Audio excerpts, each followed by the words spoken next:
Hello all, Alison here. Welcome back to Words and Pictures for another bit of tag time.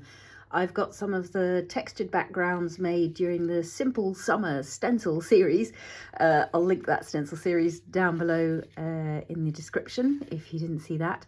And I'm thinking it's about time some of these got to have another play, go to the next level. My eye's drawn to this one with the crackle through the stencil, nice grungy look. Maybe this one as well, we'll see. I'll keep these three for now. These three are a different kind. They've got sort of gold shimmering stuff going on, embossing powders, and that glossy shimmer is a delight to me, but I'm feeling grungier today. You can already see that I've got out some cardboard pre-cut. These are Stamperia.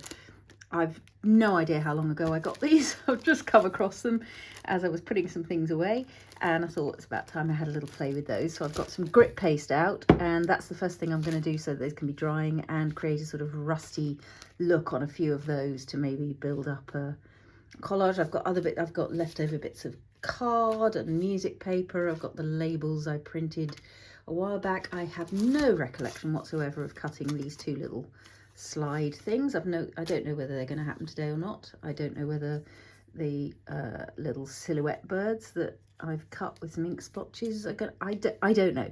I'm playing. So the first thing, as I say, is to get some grit paste onto these so that they can be ready for altering with paint or inks or whatever I then choose to use on them. That's quite big and chunky. That's going to cover up a lot of background. Quite like that. See, all of these bits are useful. So that's not a gear, but that's quite cute to just frame a little photo or something. So I'm going to hang on to all of these. There's little bits to press out. I've got one of the, this is an ideology decoration for holding bits of paper in and sticking them into things, but I tend to use it for poking out bits of die cut. Good, so I'm going to select a few of these, I think, and get them ready and poke out the bits. You don't need to watch me doing all of that, and then I'll come back for the grit paste stages. Back in a sec. Grand. So I'm thinking something like this, and I'm also thinking it might just be the one tag for today to focus on, so we've got some more backgrounds to play with another day.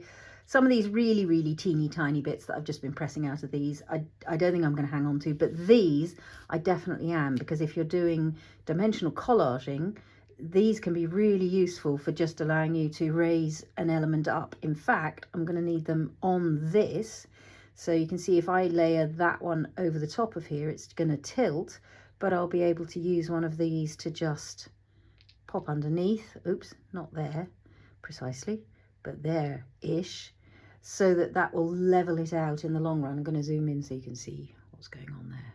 There we go. Excuse the wobble. So that, plus these ones that have come out of here, this medium-sized ring, I think are going to make really interesting extra elements to add a bit of extra detail to this large ring here. So I'm thinking of gluing 3 of those, if I can find a third one, on there. Yeah, it just gives you a little bit of extra sort of oomph in the collaging. So it's about that. These I'm going to present. I mean, these are petals of a flower. Look at that, ready to go on another day. The big one I did decide against for now, so that's going to go back in the sheet over here. And this little bit I'm going to preserve as well. So all of those will go just in a little pot or a little jar for use in the future, because they're just going to be useful for now. Slide them onto this bit of card so that they can get out of the way. And these ones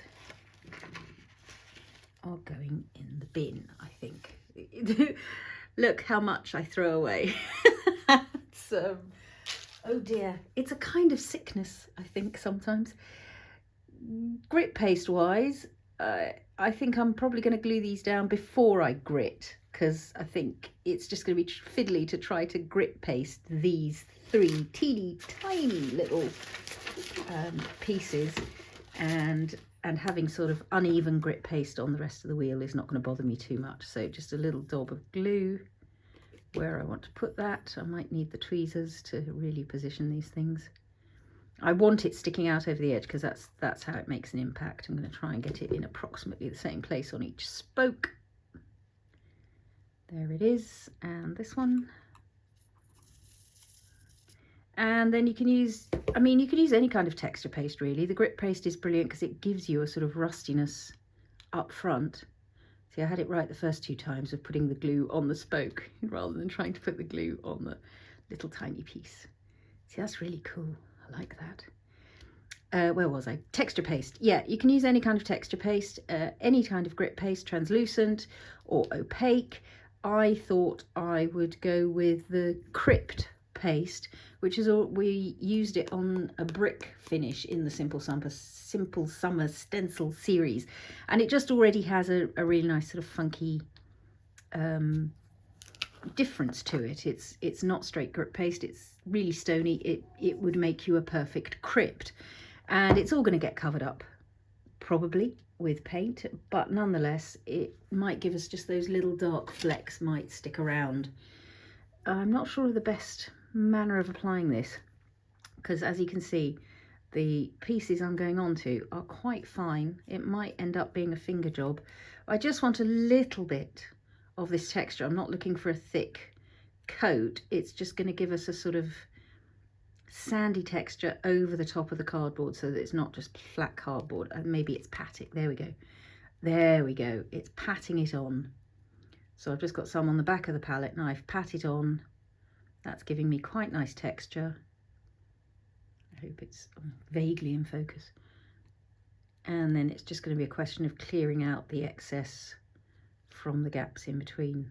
So it's really not going to use very much of my texture paste, as you can see, but it's just giving me a lovely gnarliness on that wheel. I might take just that little bit off as well. Of course, you fell over the wrong way up. That's like your toast always drops butter side down. It's compulsory. There we go. So yeah, that's the method. Patting, always good, because patting gives you that extra bit of texture because the paste comes back up with the palette knife. And you get extra texture for you, extra bang for your buck. Yeah, that's pretty good. Let's not drop it the wrong way up again. I'm going for the easy options first. This one's going to be tricky. Does it matter which side? No, I really don't think it does. So get some on there, pat, pat, pat. And as I say, you could use any kind of texture paste for this. As you can see, the spokes are very fine. Probably the little flecks in the Crypt paste are not going to end up showing up very much. If you were using translucent grit paste, that would also be fine. If you're using just a regular texture paste, this patting technique, which is very often the way I put my texture paste on, is going to get you additional texture too. So all in all, you kind of can't go wrong. For when it comes to rusting them, again, any medium will do this. You could work with acrylic paint, you could work with distress paints, which are also acrylic, you could work with inks, you could work with sprays, anything you've got. There's no need to go and invest in whole new things. Have a little experiment. And obviously you don't have to have, if you've got a die cutting machine and you've got gears, you can cut yourself, either from thick card like this, if they're big dies, or from thinner card, but then cut several layers, glue them together so that you get something a bit chunkier. You can do it that way. You could, of course, use metal embellishments if you've got some, and alter those either with grit paste or just with alcohol inks. There's any number of ways of getting yourself rusty embellishments. You could have some, just go to the DIY store, buy some actual cogs and washers and gears and nails. I've got plenty of those as well, and do a little bit of rusting with some vinegar and water and thyme, or with some Paper Artsy rusting powder. We will do some work with the Paper Artsy rusting powder quite soon, because it is a fun thing to work with. I mean, I could put some on here, but no, this is just going to be a few minutes of tag time. Rusting powder is a whole other ball game. We'll have a focus session using it at some point. This one is very fine round the edge, and then I've got my bumpy bits in the middle, which at the moment I'm regretting, but I know in the long run it's going to be worth it. I know in the long run I'm going to love having those extra sticky up bits, creating detail and delight. So that's pretty much all there. It's quite good if there are some bits of blank cardboard as well, because that's going to absorb whatever medium you're doing in a different way from how the texture paste absorbs it, and that means you'll get, again, extra texture, variation, and if you're creating a rusty look, that really is, that's perfection, to have imperfection, because rust is imperfect, rust is never consistent, rust is never the same all the way across its surface. So if there are some bits that are uncovered, let's not worry about it. Now, texture paste, it's not crackle paste. Crackle paste you would have to leave to do its crackling. I'm just going to get this down into the body of the Kirk so that it doesn't dry around the edge there. There we go. So, as I was saying, what was I saying? Yeah, texture paste and grit paste don't need to be left to their own devices. In fact, one of my favourite things to do with texture paste is to superheat it so that it bubbles, and that way you get more extra texture. Well, I'm sure I did that probably during the Simple Summer stencil series, but these can get a quick blast with the heat tool, and then I'll come back to put some medium on. I haven't quite decided what mediums I'm going to use today. Maybe a combination of paint and ink and crayon. We'll see. Back shortly. To start us off, I think I'm just going to go with a quick spritz of some Distress Spray Stain and maybe some Distress Oxide spray. That, of course, means shaking up. This is Crackling Campfire. This is Vintage Photo. Don't know whether they're both going to come in. I've just, because the plastic sheeting for this set of gears just ripped as I was trying to get it back in, I've put them in an envelope, and so that I can find them, I've put them here, and I just thought this wouldn't hurt to have a bit of a rusty background, so I'm just going to use it as my spray platform. So this is the envelope that has now got the gears in. This is going in the plastic recycling. And yeah, I'm going to have a little spritz, first of all with the Crackling Campfire, because I think probably over the grey, that's going to give us quite a nice starting point to just build up from. And yeah, maybe a spritz of the Vintage Photo as well. If you take a look at the bottom, if you've still got lots of powder pigment in there, that's your chalky opacity with the Oxide sprays. You really want to make sure that as much of that has been knocked into the mixture by the little mixing ball inside, and then we'll have a little spray of that.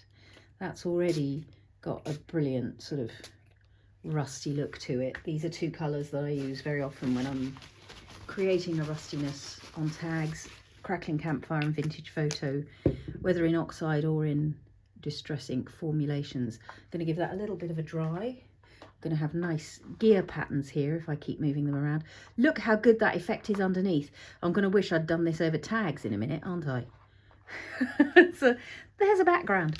But you know, I like having decorative things in the craft room as well. It's always inspiring when you pick them up and they're there ready, already looking funky.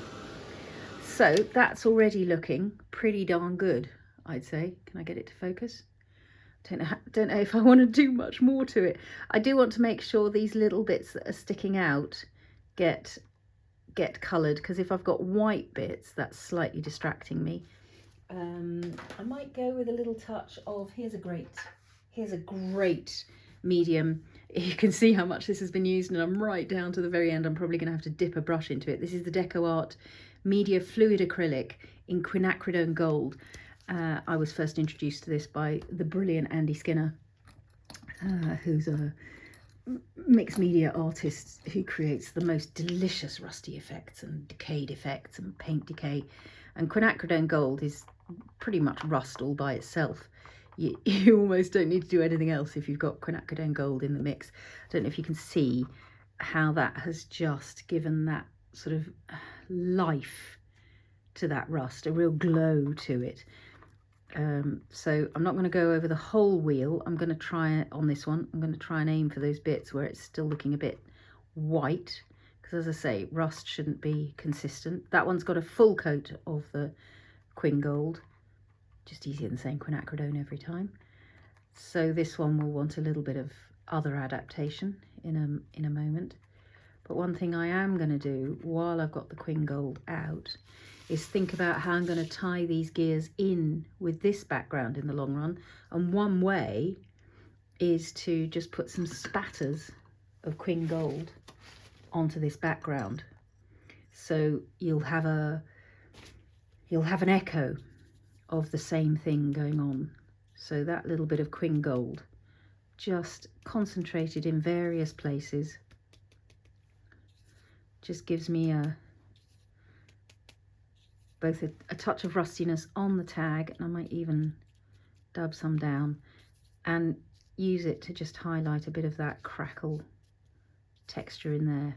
Oh, that's good. And if it's good, I'll do some more. It's look at what you've created, see if you like it. If you like it, add a bit more of it. Why not? And I might put in a little bit of neat, rather than spatter, a little bit of neat Quin Gold coming up from the bottom here. A little bit of neat Quin Gold coming down from the top here. I might darken that a little bit in a minute, but at the moment that's making me quite happy. Not quite that bit. That's not looking like natural rust growing into a thing. It's just looking a bit, maybe just a little bit more. There we go. Good, good, good. So those little highlights of rust over the green, perfect. And having done that, I'm kind of going to do the reverse of that and put a little bit of sort of coppery patina if you're American, patina if you're not, onto these cogs and wheels. And I think I'm going to do that with, yeah, it's probably going to be distress paint. What have we got? Maybe a little bit of evergreen bough, maybe some salvaged patina. See, I've heard that phrase so often, I can't call that salvaged patina. Anyway, you'd all laugh. And maybe it'll take a little bit of twisted citron as well. These have also got mixing balls in, so give them a little shake to get the best out of your distress paints. Now, distress paints are I've got, you know, chalk paints galore, obviously, my paper artsy paints. Distress paints are a different formulation, especially when you're playing with them on a tag. They have some of the properties of distress inks and will very fluidly blend and mix in a really delicious way. Mostly I'm just going with these today because I know the colours will work for me. Oh, that was my travelling stash. I thought I'd picked up salvaged patina and evergreen bough, and actually it's two salvaged patinas. There you go, I managed it. Salvaged patina. Yeah, because I have at times worked away from home for up to 12 weeks at a time, and yeah, I go away with a small travelling stash, and then when I can't resist any longer, I generally buy top-up supplies wherever I am when I really need. So I'm just gonna have a little mix. Oh, I'm off camera, aren't I? I've put a little dot of each of these. That's because I zoomed in too far. I won't zoom out again because you'll want to see this close up as well, but apologies for putting my paint dots on the mat without you. Right, this is just going to go in a couple of places. It needs to be bluier. It's too green. Maybe I want to spatter it. Again, I'm heading for the places where I can see it's sort of white. Maybe it's the salvaged patina. Salvaged patina. Sorry.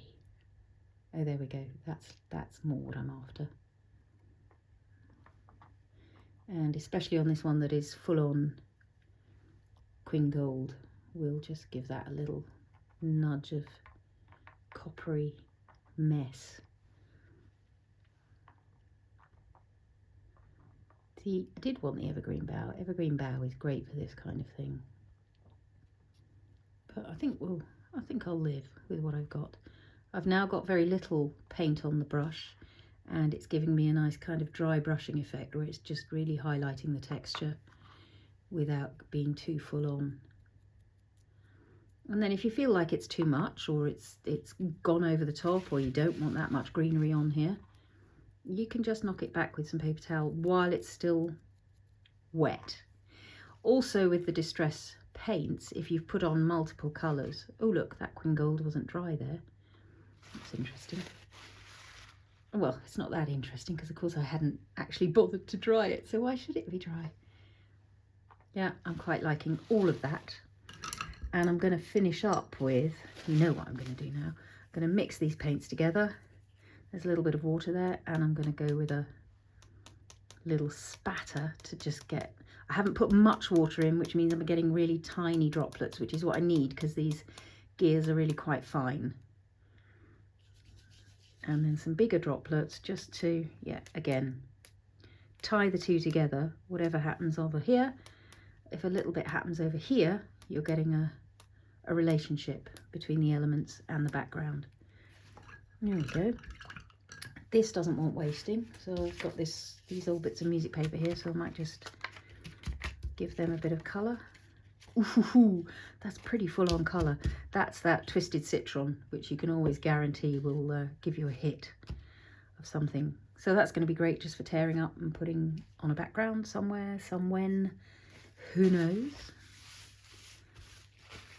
Great, I might give these a little blast with the heat tool. Look at this on the cardboard behind. That rusty effect is a dream. So next time I'm playing, I'll have a tag out and I'll do that first spraying on a tag instead. And it may come to it that I'll put these in another envelope. There they are. Oh, hello, bye. Off they all go. Got overexcited about showing you to prove that the gears were inside. Not to worry. Okay. I'm going to dry these, make sure they're fully dry before I start gluing them down onto here with some little bits to help them stick up. Back in a sec.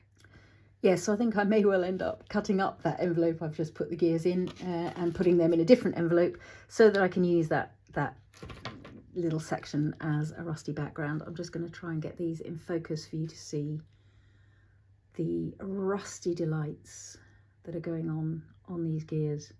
An absolute treat. It's going to be worth hanging around for the close-up at the end today, I guarantee you.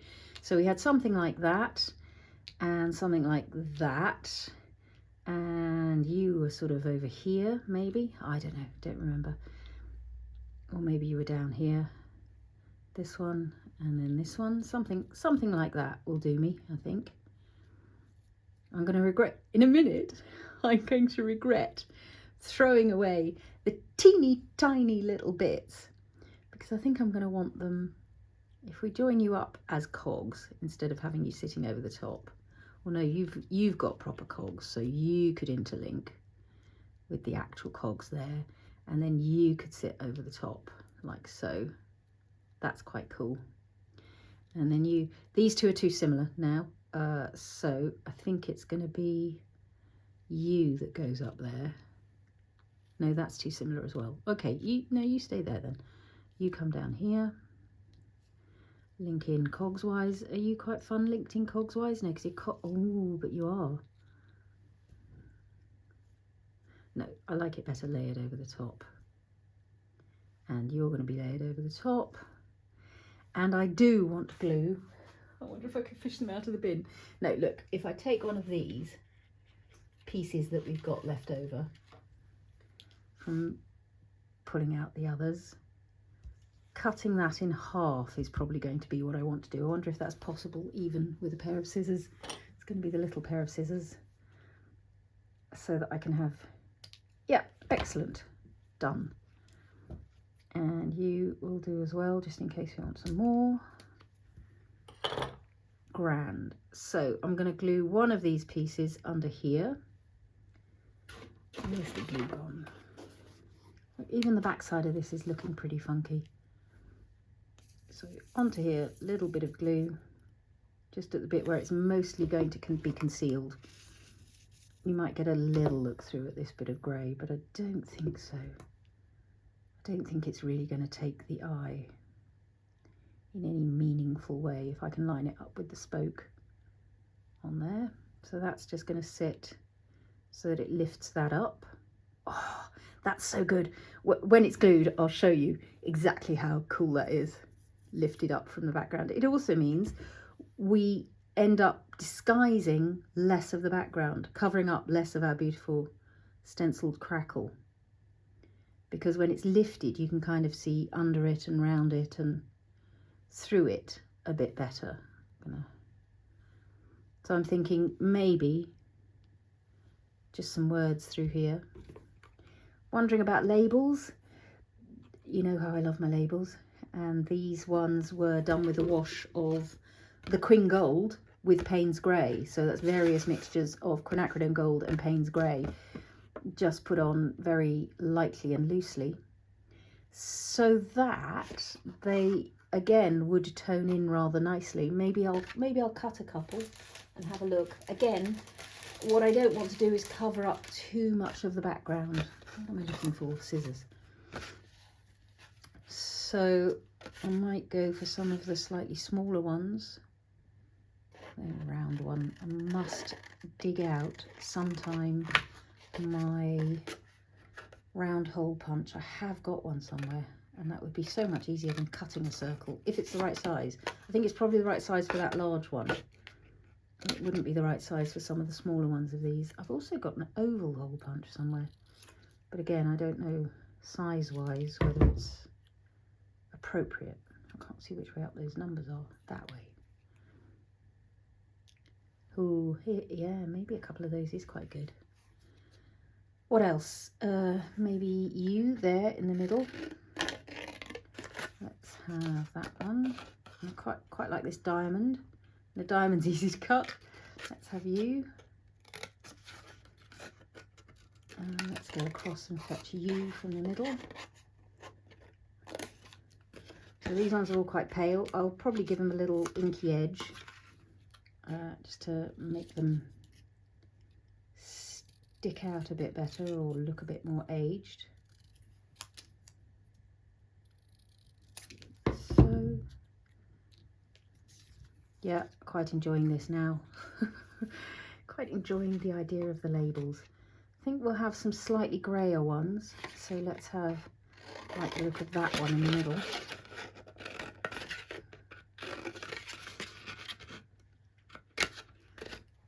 And I quite like the look of this one here.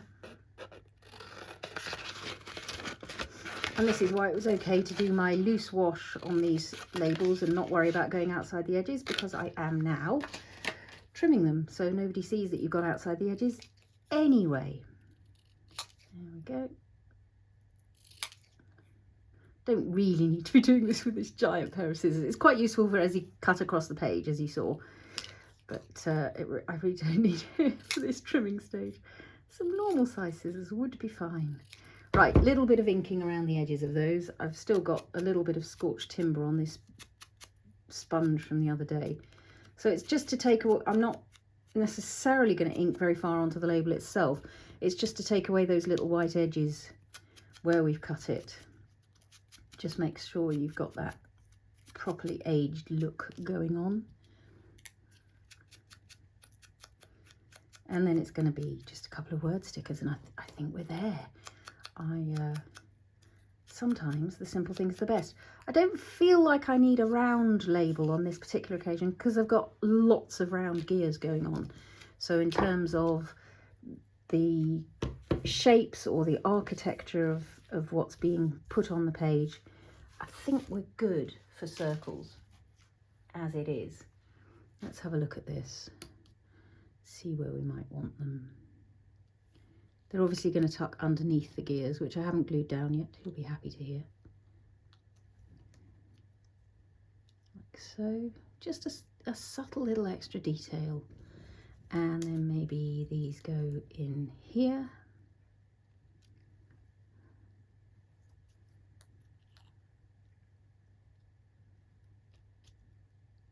Even quite like it coming off the tag a little bit there. Maybe we'll do something similar at this side.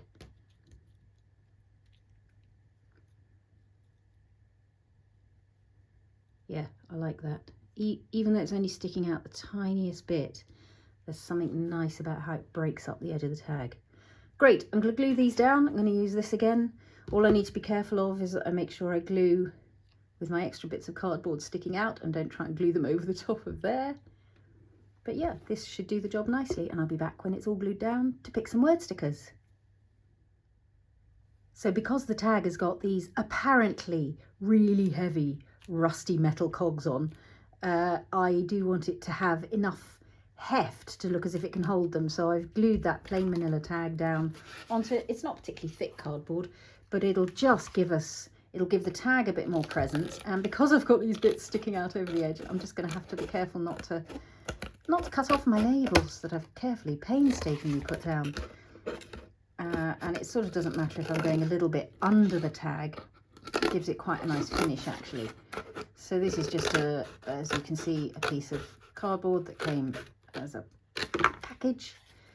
And there we go. It gives the tag more presence, gives it more durability, gives it more heft, gives it a sort of pleasing effect that you believe, well, actually maybe this could hold some heavy rusty metal tags. I've done this before, that's fully dry. I think it'll be fine. I could put a clothes peg on it just to make sure it's going to stay down, but just look at those ones hovering in midair. So you get a shadow, which is magic. You get a better look, as I was saying, at the background that's going on underneath. Are we in focus as I'm holding this here and waving it at you? Pretty much in love with that grungy gorgeousness. So that's going through here. I know that a lot of what I do is sort of nature and yeah, botanicals based, and that's where my sketchbooks tend to go, but this world of grungy rustiness was a very early love. I am going to put a little bit more glue on this because it's going down over crackle. See, it's glued really firmly over that plain piece of paper, but where it's got to deal with the crackle texture, it's being a little more reluctant because it can't find a decent surface. So I'm just going to put, this is almost empty now, it's almost time to crack open the new Cosmic Shimmer acrylic glue. So I'm just going to go around these again. This one wants it all over. This one that's floating in midair needs it on the lifted up bit, but other than that it's fine because it's glued now fairly firmly to this. And hopefully I can get that back in about the same position because I know where it was in relation to the label. There we go, it's fine. It's because I can't resist fiddling and going on before it's fully dried. If I'd just left it alone, it would have been fine. Grand. Right, what do we want? I'm pretty convinced we don't want a bird perched on the gears. No, it's too cutesy. Cute, no. Just check with another one and make sure. No, I don't think so. I mean, I love that he's also got rusty splotches. So in terms of working with what's already going on, and I like his tail sticking out over the edge there. No, I think I'm going to stick to the purity of what we've got going on, which is to enjoy the crackle in the background and the rustiness on the gears and that lovely dimensional hover and the little labels. We've got little labels. So what might go quite well on here, rather than the white or the black of the small talk stickers, that's those, might be to go for the off-white of some of the clippings stickers, because that's going to tone in with those labels and look quite cute. Cute. When do I ever use the word cute? I've just been complaining about the word cutesy, about things being cute. Let's see. It might not be. It might be all too samey if we do this. The secret of everyday things. I quite like that as a sort of splendid title right across the middle. And what we could do is layer it over some rusty mesh. I've got a little bit of rusty mesh that's almost exactly the right, it is the right size. Well, clearly that's meant to be. That's left over from a previous project. That's a rusty mesh you can find in some craft retailers. There's an American thing called what's it called? The Factory Outlet or something that sometimes has it. And I'm sort of thinking that's maybe meant to be with that little rusty bit of mesh. Gluing it's going to be interesting because the rusty mesh is tricky to get to stay in place at the best of times. And now I'm trying to glue it over Crackle, which is not much of a surface. What I'm doing at the moment is just trying to peel away an extra strand so that it creates a bit more messiness along that edge. There it is, you can see it. If I take my hand away, is actually more helpful. And maybe a little bit coming up from this end as well. So much like if you're playing with cheesecloth, mummy cloth, you can manipulate this to get a slightly grungier finish, and you can see along that bottom edge maybe. Just put it there. No, still not. You'll see it in the close-ups at the end. Right, this is going to be a clothes peg job, because in order to get that to glue down, I think before I glue it down, again, I'm just going to take away the white edges of that sticker. In fact, I could have it cover up less if I just trimmed off the very edges without losing any letters. See, there's lots of space between the T and the edge. So let's take that away. And we'll get to see a little bit more rusty mesh that way. Great, so this is definitely going to be a clothes peg job, as I said, because I'm not going to be able to get that to glue to there or to glue to here. Let's put the glue down approximately where we want it, right across the middle of the word lost, I think. Don't usually go with central, but because everything else is off center, somehow these words need to be right in the middle. Is that right in the middle? It's close enough to the middle. Rusty mesh sticking out more that end than that end. It's fine, there's rusty mesh visible. In fact, if I did the rusty mesh at a slight angle, we'd see more of it. Don't worry about that white glue, that's going to dry clear. I promise. Promise that's going to dry clear. Right, clothes peg time. And then I'm just going to have to be patient and leave it alone. Not be tempted to mess and fiddle or do the photographing too early. Just let it be. One clothes peg down on this end. Oops, don't squash it. And one clothes peg down on this end. And I'm just going to have to trust the middle to take care of itself, which I think will be fine as long as the two ends are glued down firmly. I don't think it's going to go anywhere. It's lifting up again. Okay, big clothes peg. Where's the big clothes peg? So it'll reach right to the middle. There we go. Except I've curled up the thing again. Now there's almost no glue left under there. Eesh. But it is going to be worth persevering. You can see it's going to be worth persevering to get this to glue down, because it's going to be really cool, is all. Come on, behave. You go down, you go across, don't lift it up. There we are. Great, I'm going to leave that to dry. I'm going to have a quick little tidy up, and I'll be back to dive in for a close-up onto this rusty, grungy gorgeousness. As always, I'll try to leave as many details of what we've been using in the description below the video, so take a look there if there's anything you want to know about, but do drop any comments, questions down below. As always, it's a joy interacting with you here.